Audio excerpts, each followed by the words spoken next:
मित्रों, जब इस यात्रा की संकल्पना बंधी तो हम लोगों के परिवार में विचार हुआ कि एक अकेले व्यक्ति को हजारों लाखों की भीड़ में आगे चलने के लिए कैसे छोड़ा जाए और उसको कैसे प्रारंभ किया जाए।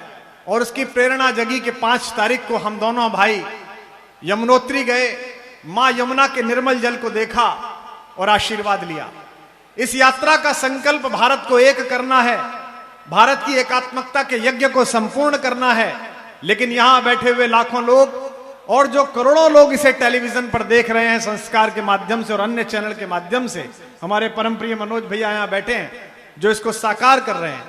एक संकल्प और भी है, मंदिर अच्छे बने, वहां भगवान का विग्रह पूजन हो, दास्ता के चिन्ह समाप्त हो, हमारे धर्म स्थान सुरक्षित हो, यह सब तो ठीक है, आवश्यक है, और इसके लिए राजनीति, समाज और धर्म संसद तीनों काम कर रहे हैं।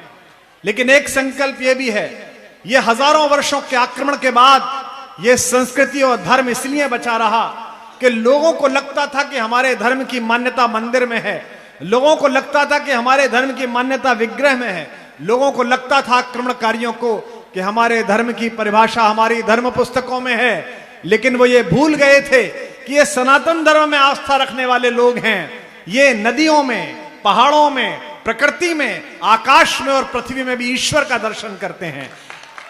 इनके लिए हिमालय कोई पहाड़ नहीं है, अपितु देवतात्मा है।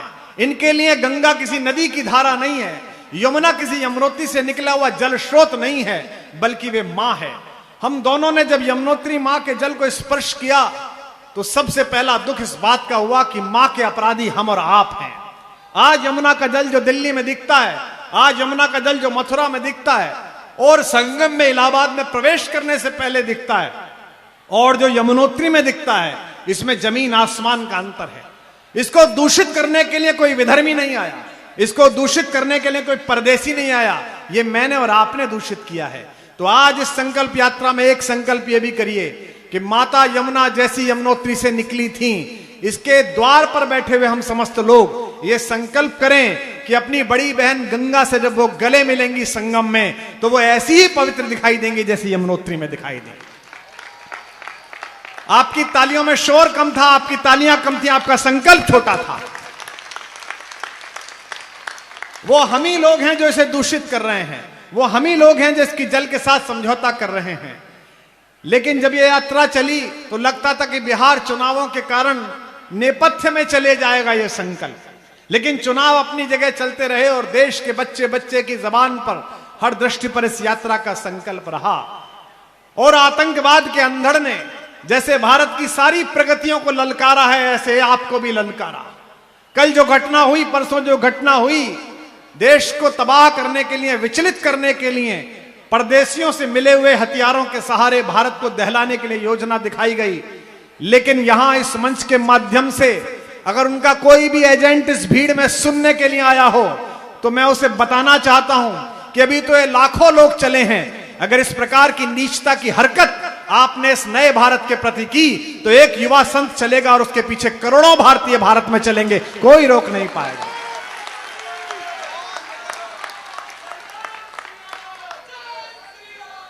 पिछहत्तर वर्षों में भारत की चेतना ने तरुणाई ली है। अब भारत किसी एक व्यक्ति का नाम नहीं है, भारत किसी एक राजनीतिक दल का नाम नहीं है, किसी एक सरकार का नाम नहीं है। लोगों की आंखों में वह दृष्टि लौटी है कि लोग इस संकल्प पर चर्चा कर रहे हैं।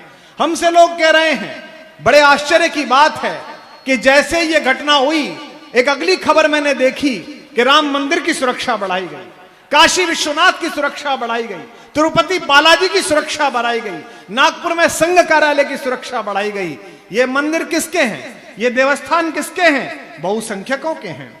और खतरा किससे है? खतरा उनसे है जो भीख मिले हथियार और आरडीएक्स के सहारे इस देश को परेशान करना चाहते हैं।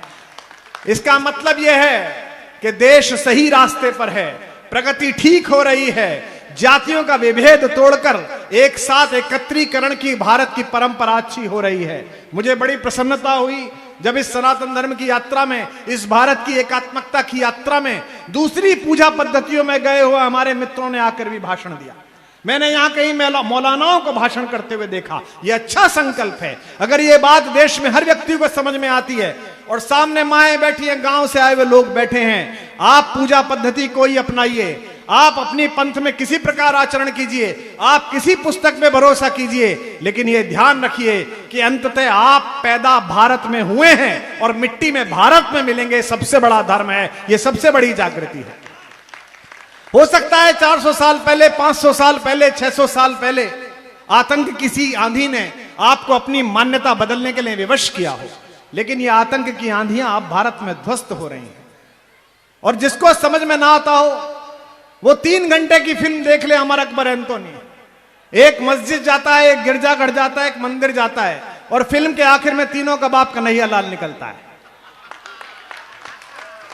तो अंत में सब वहीं मिलेंगे, उसी समुद्र में जाकर, उसी सागर में जाकर विलय होना है। यह भारत को सीखना पड़ेगा।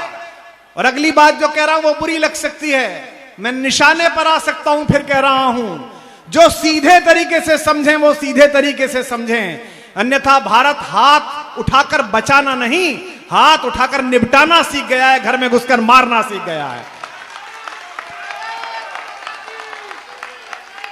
भारत अपने घर में हुए हमले के लिए किसी यूनाइटेड नेशंस में नहीं जाएगा।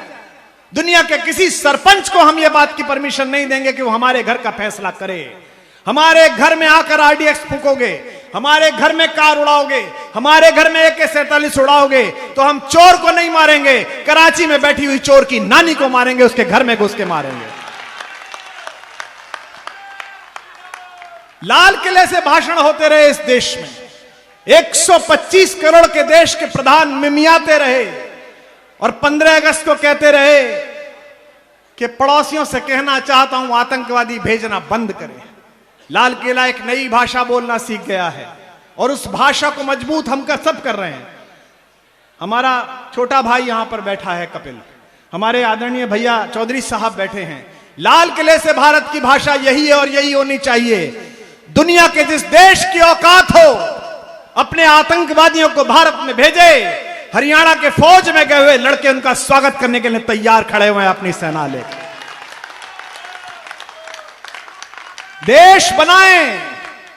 हमारे कवि पढ़ने के लिए आएंगे, पंकज मेरा छोटा भाई है, पंकज पंडित बुंदेलखंड से आए, पढ़ेगा, या अंजाम पढ़ेगा, पीयूष पढ़ेगा, दीपा हमारी बहन यहां बैठी है वो पढ़ेगी। 4 पंक्तियां मैं इनके शुभकामना के लिए पढ़ रहा हूं। देश बनाएं या अब अपने बेटों की लाशें ढोएं। ये 2 बात हमारे पास 70 साल से गूंजती रही। हम शव कलेक्ट करते रहे, आज इतने मर गए, कल इतने मर गए, अभी भी कल हमने देखा कि 12 मर गए, 14 मर गए, 16 मर, हम गिनती गिन रहे हैं।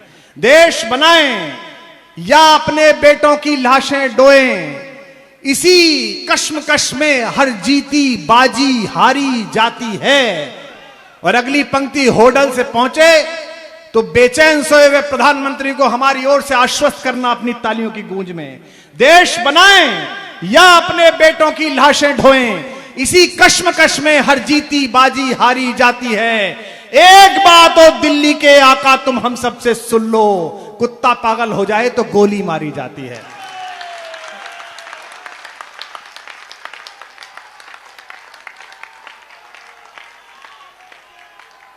परसों विस्फोट हुआ, मैं कोई बात नहीं करता, मैं अपने छोटे भाई को कभी यह नहीं कहता कि तुम क्या कह रहे हो, तुम क्या बोल रहे हो। ठीक है, युवा है, उत्साह से भरा हुआ है।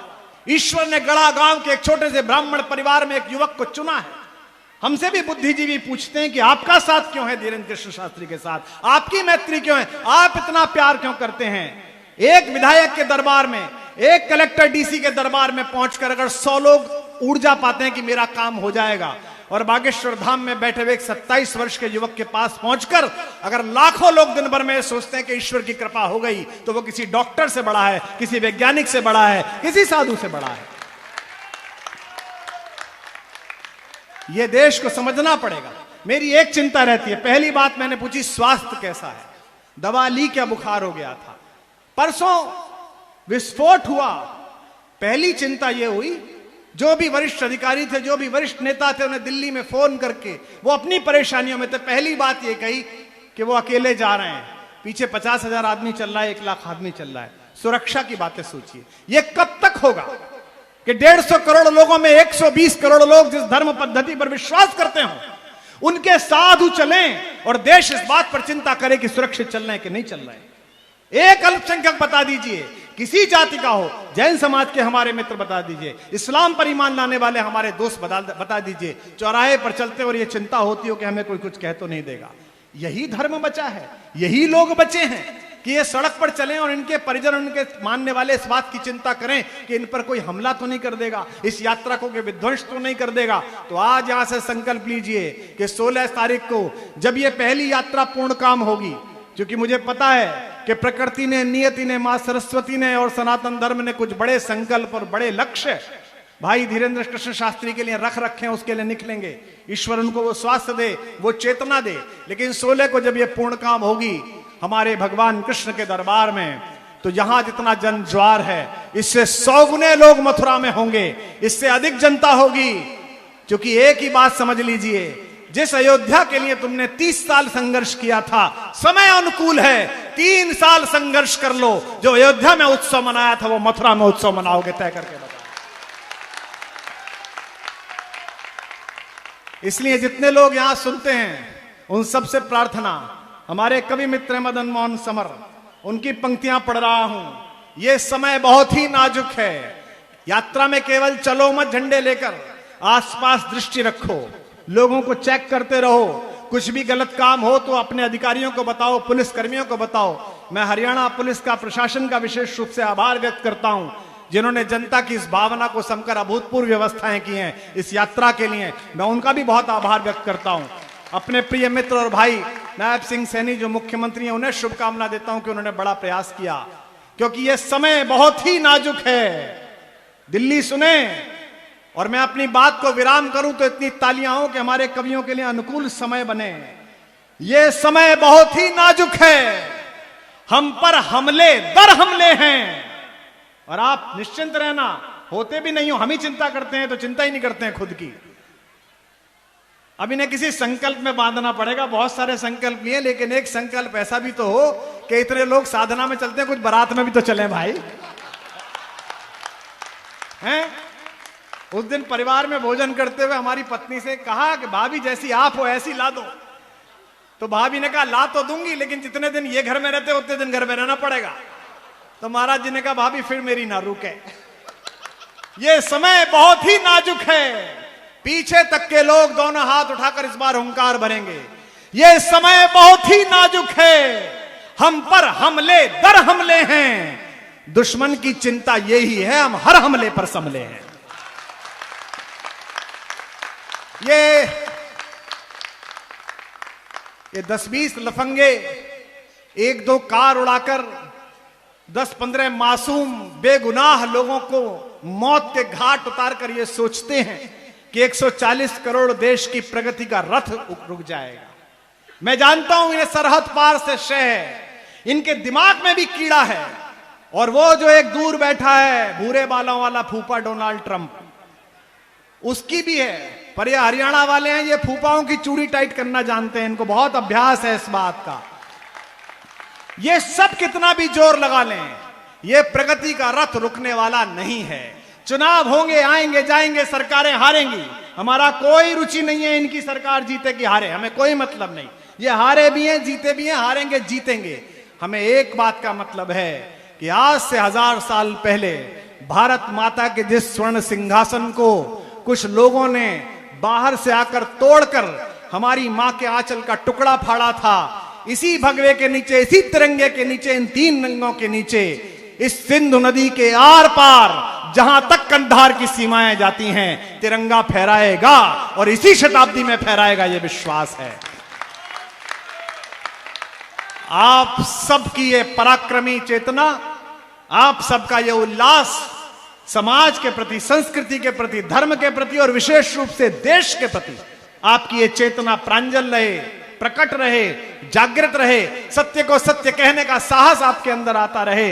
इन शुभ संकल्पों के साथ मंच पर जितने पूज्यपाद चरण यहां विराजमान हैं, जो संत समाज विराजमान है, गोस्वामी जी कहते हैं कि संतों का दर्शन हो जाए तो ऐसा लगता है जैसे चलते फिरते किसी प्रयाग के दर्शन हो गए हों। मेरा सौभाग्य है कि आज हमारे शास्त्री जी के माध्यम से आप सब दिव्य संतों के दर्शन हुए। आपका भी सौभाग्य है कि इस मंडी में जहां व्यापार होता है वहां प्यार के प्रसारण के लिए सारे संत यहां पर इकट्ठे हुए हैं।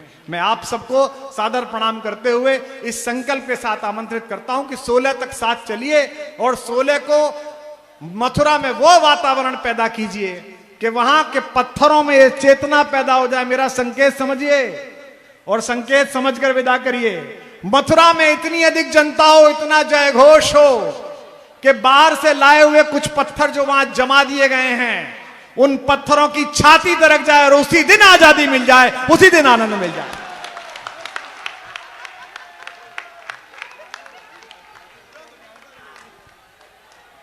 जय सिया राम, जय जय सिया राम। श्री बागेश्वर धाम की। बस 10 मिनट में हम पूज्य संत चरणों का आशीर्वाद ले लें, फिर यह मंच और माइक कवि जनों को सौंपेंगे। प्रायः सभी संतों का आशीर्वचन हो चुका है। महाराज जी के आने से पूर्व ही सभी संतों का आशीर्वचन ले लिया है। बस सभी पूजनीय संतों के नामों का उद्घोष करके और सीधा हम कवि सम्मेलन ही प्रारंभ करेंगे।